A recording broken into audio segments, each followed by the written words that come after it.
everyone. Thank you for joining us on our podcast. Today, me and Ruju are so excited for our guest. I like to call him the Godfather of Canadian Immigration.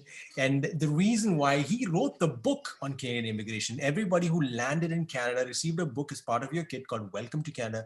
Guess who wrote it? Our next podcast guest. If you go to Amazon and you type in Nick Noorani and you check out the books, he's literally written the bestseller book that tells everyone what you need to do to be successful in Canada. He's someone that we all look up to. And I have a personal story to share. When I landed in Canada in 2007, I was standing in a bus stop. It was snowing. And there's a metal box next to me which sells newspapers. I opened this metal box. These magazines and newspapers are given out for free with no role models, nothing that has someone like me on its cover. And then I see this magazine called, Canadian Immigrant for Canadian Immigrants. And I look at it and I see his editorial and I flip it from page to page. And there are beautiful faces smiling back at me of people who've come from different parts of the world and have become extremely successful in Canada, establishing their career. And that got me hooked. I would come back home and put that up on my wall, put it on my study desk because it surrounded me with familiar faces. And Nick, who came to Canada in 1998, 99, worked for a bit, and he wrote his book and then converted the book into a magazine. So the name of the book is Arrival Survival Canada. It's on its third edition and it's published by Oxford Press right now. And then he started the magazine and then got RBC to tie up and to give the first immigrant award, the top 25 immigrant award, so that people who are new to Canada can feel that they are valued and they give back to the community. And if you look at the latest book called Destination Canada, and I can go on a number of awards. He's even received an award from the Queen. I'll try beating that. Okay. Wow. So if I just start telling him about the awards, I think the podcast is going to be over. But now look at the future. The last 1 year, 1 million new immigrants lost their job in Canada. And Nick, being Nick, decided I'm not going to stand on the sidelines. I'm going to jump right in. And what he did was he started a learning academy where you can get all the skills that you need to be successful in the interview and the recruitment space of Canada. You got to understand, I keep talking about the recruitment game, and he gives you the skill set that you need, how to talk, how to connect with people, how to build your resume. 175 courses at less than $10 a month. I think it's around $7.99 per month. And instead of going to Starbucks, just put that money down there. I'm telling you, you'll be far ahead than the competition. And there's nobody in the market who's providing that kind of a service. He's providing the immigrant network service. And we'll talk about that in the podcast, where you can connect with your peers. And that's the biggest roadblock for new immigrants. We've been conducting surveys from Wisen of Canada. We've identified the pain points of new immigrants in Canada. The first pain point is finding a job. And the biggest roadblock for finding a job is getting a good mentor and building up your network. And he has tackled that head on using tech, using AI, using machine learning and tools that are hot in the market right now. And so I would never believe someone told me that he's 65. I think he's 65 going on 35. He's putting everybody to shame. Thank you very much, Nick. Thank you for joining us today. We're so happy to have you. Thank you, Nick. Well, thank you, Ruju. Thank you, Ron. You sure know how to make a brown guy blush, don't you? There you go. And I am hoping that the next generation will live up to the role model that you've set up. Wow. And we will take the work forward. So before we get into the serious stuff, let's start with the fun section here, right? So let people figure out who Nick is. So Nick, tell us something that our listeners might not know about you, something that is, something that's interesting that probably you couldn't find on your profile online. I read books in a very strange way. I love books. I'm a writer. I love books. I love the written word. But I'll read the first 3 chapters and I'll read the last 4 chapters. And then the middle, I'll just flip through it. As a writer, I know that that's where the meat is. So strange, I know. But you and me both. But I never told it to anyone. But now I have to confess.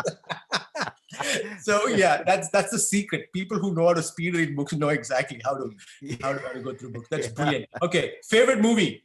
Favorite movie is still Mera Naam Joker. Okay. Okay. I thought you were going to say Sound of Music because of your grandkids, Oh, I but love Sound of Music, but Mera Naam Joker is, I don't know, there's something so evocative about the role that Raj Kapoor played. And interestingly, the movie was a big flop. It actually ruined Raj Kapoor. right. And yeah, it was because Ruju, it was released as a 3 hour movie. Mhm. Oh. And in those days, we are talking about, I think about 70s. Yeah, 70s, It late was 70s. a massive flop. It, Yeah. it Raj Kapoor Studios was mortgaged because of that. Oh, wow. And if it hadn't been for Bobby, they would have gone under. And it was a time that Amitabh was kind Brilliant. of becoming popular, and then Yes. Raj Kapoor was kind of Yes. going in the background. But yeah, and And now we it look was back at it. so yeah. So I always identify with that. I identify with the clown because that's like us, like immigrants. We come here, but we always put on a mask. But inside, we are crying because we are trying to figure out how does this country work. So I Yes. always identify with that movie. My Name is Joker. Yes. So for those of you who haven't seen it, go back and see it. And you know what we're talking about. Favorite music or favorite musician? Eagles any day. Ah, Hotel California. Oh Yeah, we need yes, some, we need some lead I've over there. seen them. I've seen them live 4 times. Wow. The first time I saw them in Vancouver, I somehow got row 4, Oh, congratulations. right, That's brilliant. right in front. So I was like, and I was standing on the seats and I was playing my air guitar, and my wife was pretending I have no idea who this guy I is. don't know who this person is. Not related. Not related. Brilliant. Yeah, I love live concerts. Favorite sports team? Canucks. Canucks. Canucks. I Oh, used to love the basketball team we had, but that went away. right. I was involved with the Harlem Globetrotters in the Middle East. So Okay. my client Coca-Cola sponsored the tour of Oh, the wow. Harlem Okay. Globetrotters, and it was great fun watching them. They're a great entertaining team. If you've never seen them, Of course, you yeah. should see them. They're very entertaining. I'm a big Raptors fan. I grew up on Jordan, so I'm a big Michael Jordan fan. Yeah, yeah. And then when I moved to Canada, Raptors, of course, and we were fortunate enough to win a championship last year. I knew that Vancouver had a team, but now, Raptors Yeah, is the only Canadian yeah. team that we have. And so the final question, and I think I know the answer for this, but let's see. What keeps Nick Noorani up at night?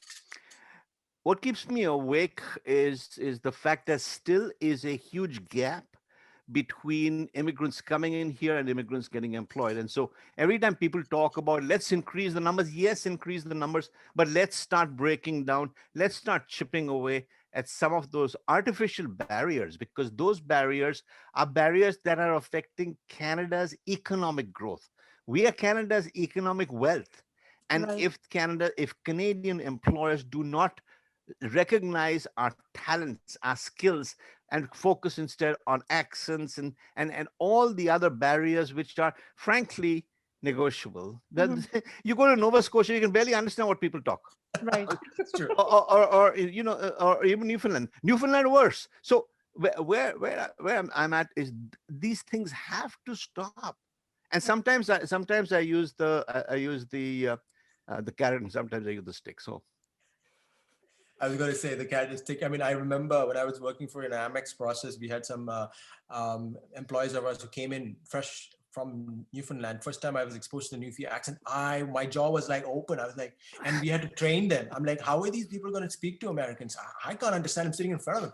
I'm like, and I was like, but we hired them, and I was like, wow, the accent is. I mean, talk about a thick accent, right? And you see that if you look at America and if you look at countries in Europe, everybody has an accent. Everybody, different states have an accent, and yeah, they're able to kind of be open to the fact that, hey, can you get the job done? Fine, get on board, right? Yeah. That's it. Can you get the job done? Let's take you in. And I love the play that you're working on, the tech that you're working on eventually that we talked about in our last call, and I'm looking forward to that, where people are rewarded for diversity and inclusive hires, and eventually I'm looking forward to that coming into fruition, because I feel that the market needs a specific recruitment platform that highlights the skill set without the name, without the number, without the in the accent, without the the degree, the location. None of that matters. Is whether this person can do the job. So coming to the next section, the Canada section. Yeah. Let's go ahead with the Canada section.